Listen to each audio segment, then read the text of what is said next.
Welcome to day 13 of the paint and body work of our 30-day challenge for the 280Z. We're taking it from original paint, stripped it all the way down to bare metal. Yesterday on day 12, we got the hood back in epoxy primer, so that was really exciting. The good part is it's back in epoxy primer. The bad part is it still needs a ton of work. We're gonna get to that at a later day in this project. Right now, we still got some parts that are in bare metal, so the name of the game is to push forward, complete the next task, and the next task is smalls and doors. And then that's it. So we have a center valance that's getting shipped today that's coming. We have the cowl and the bumper fillers. And that's the rest of the smalls, okay? What I'm calling the smalls. They're little bitty small tiny panels, right? And then we have the doors. The doors need a lot of work. The driver's door is pretty well screwed. So we're gonna get to working on that today and see if we can't fix it. Welcome to day 13 of our 30-day paint body challenge. Let's get busy.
I wanted to go over a real quick little tech tip that'll help you if you can fit these little masking tape rolls on your wrists.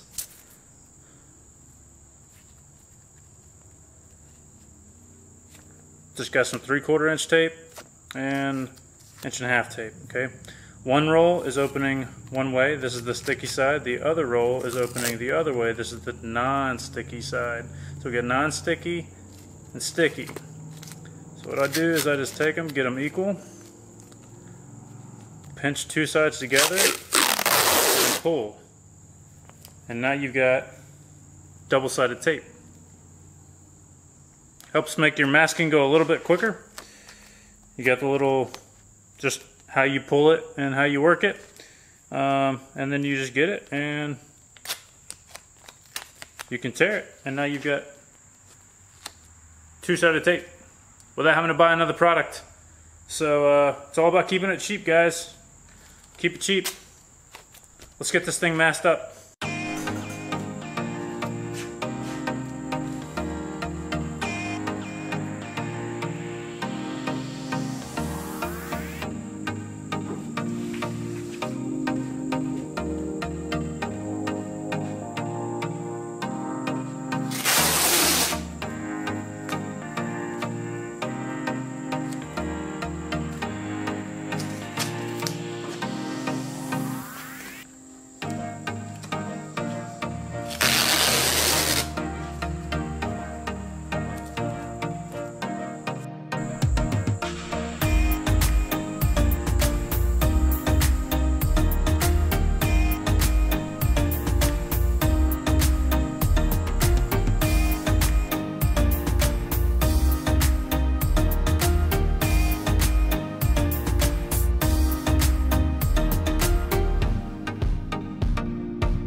All right, well, day 13's in the bag. We're done. Day 13's over. Unfortunately, I wanted to get both doors done, and as you can see, we only got one hanging up. I kind of decided to work on one at a time because, one, this was the easiest door. I know I said we have a lot of work to do on the doors because they're pretty well screwed, and the driver's door is. So I've been debating on what to do about that. I could reskin it. I could buy a skin for like $400. I could buy a used door for, the prices vary, right? Depends on where you go and all that stuff. I could buy a new shell for about 800 bucks and then switch everything over. This is the passenger door. It only has a few dings, so we should be able to bodywork that out no problem at a later day in the project. But there's a huge damaged area in the driver's door, and I gotta be honest, I'm out of steam. And I guess 13 is an unlucky number because I only got half of what I intended to accomplish actually accomplished. So I'm sure there's a few of you out there who feel the same way. You have in your mind what you want to do that day and you get none of it done. So we only got half of it done. So we're still thumbs up. We're still, moving forward. And that's what it's all about, is getting all these bare metal parts back into primer. Unfortunately for that driver's door, there is some major damage to it. So I thought about reskinning it. I thought about buying a new door shell. I thought about buying a used door. All three are viable options, but then I thought about you guys. And all three of those options involve money. And this is about getting uncomfortable. This whole 30-day challenge is about pushing yourself through. Right now I'm out of steam. I'm not pushing through tonight.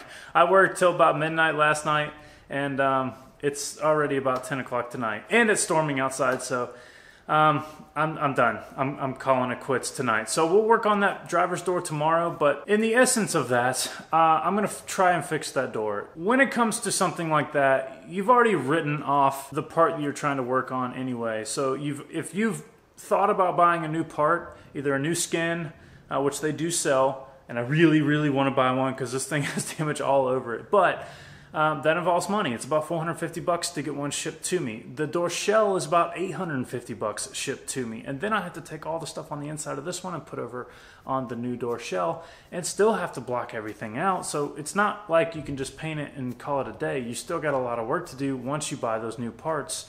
Obviously reskinning it is a lot more work.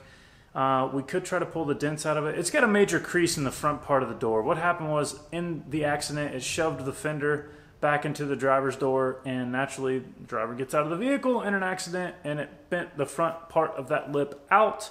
They've since fixed that lip. They've gapped the door correctly, but they left that huge divot because they don't want to fix the metal. So I'm going to try a trick. I've already shown you how to kind of shrink metal with a MAP gas torch or a propane torch or any kind of heat source, and rapid cooling and a little hammer. On large areas, that works great. On tight condensed, this is only about an inch width of damaged area, and it's really, really deep. So we're not gonna be able to use that technique, but I'm hoping I can show you something on day 14 that will allow you to learn something new, and maybe I'll teach myself something in the process. So when it comes to buying any new part, right? If you're gonna buy a skin, a door, or a used door, right? Used doors especially, because that door that we're working on now looked good. The bodywork underneath it looked okay. Aside from the delamination and the cracking in various spots, the door itself looked okay. It's not until you get into it that you find out that there's ½ of Bondo in that crease and there's major damage. So that's the issue with buying a used door, is there's things you can see. Obviously we're taking everything down to bare metal, so I don't want to buy a used door with slight damage that I can see and then get into the bare metal stages and find out we're dealing with the same issue and have spent money to get there, right? Money and time, because it would take me half a day to go get whatever I'm getting, and then money, of course, right? So that's the cheapest option, is buying a used door. It's gonna need work. Might not need as much work as this one, but again, we're trying to keep it cheap, we're trying to keep it affordable, and we're trying to do it right. So a lot of you are going to see damage like that, and you're automatically going to put yourself into a category of having to spend money. And you don't always have to do that.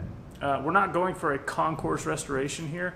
Although it would be nice, most of you in your own home shop, garage, aren't going for that level of quality anyway. You just want something that's nice and shiny and looks good with no, crazy dents or dings or damage that you can see to the naked eye. And that's kind of what we're going for here. we're trying to do a really, really good job. We're trying to see how far we can push ourselves in 30 days, and we're trying to see if we can get this whole thing done within that timeline. So half a day going to buy a used part isn't in the cards. If I buy a skin, that's 4 times as much money as a used door, and I have to wait for it to get shipped here, and then I have to take the time to reskin it and do all that stuff. So that doesn't really flow into the timeline of getting everything back in epoxy in the next 2 to 3 days, right? So I've kind of already written that off. Same thing with the door shell. That's way more money than most of you are willing to spend. If we were going for a much higher level build, maybe we would do that. Thought I would take the time tomorrow on day 14 to kind of try some new techniques and tricks myself, and in turn show you guys what you might think should be thrown away can actually be saved. So obviously we're gonna fix the door tomorrow, or try to fix it as best we can, get all those huge concave damaged areas removed, and then we're gonna deal with the highs and lows when it comes to Bondo and blocking. But the goal here is not to get it perfect in metal. Let's try to get it close. No oil cans, no major dents, crevices, and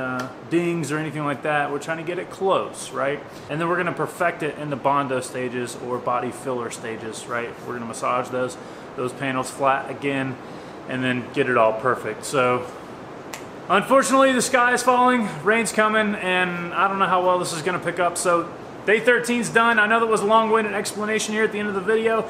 I hope you guys enjoyed this stuff. If you do, please click that thumbs up button. Leave a comment below if you have any questions. If you haven't done so already, please consider subscribing. Turn on your bell notifications, that way you get notified just as soon as I get to posting day 14 tomorrow. I appreciate it as always, and until next time, thanks for watching this one.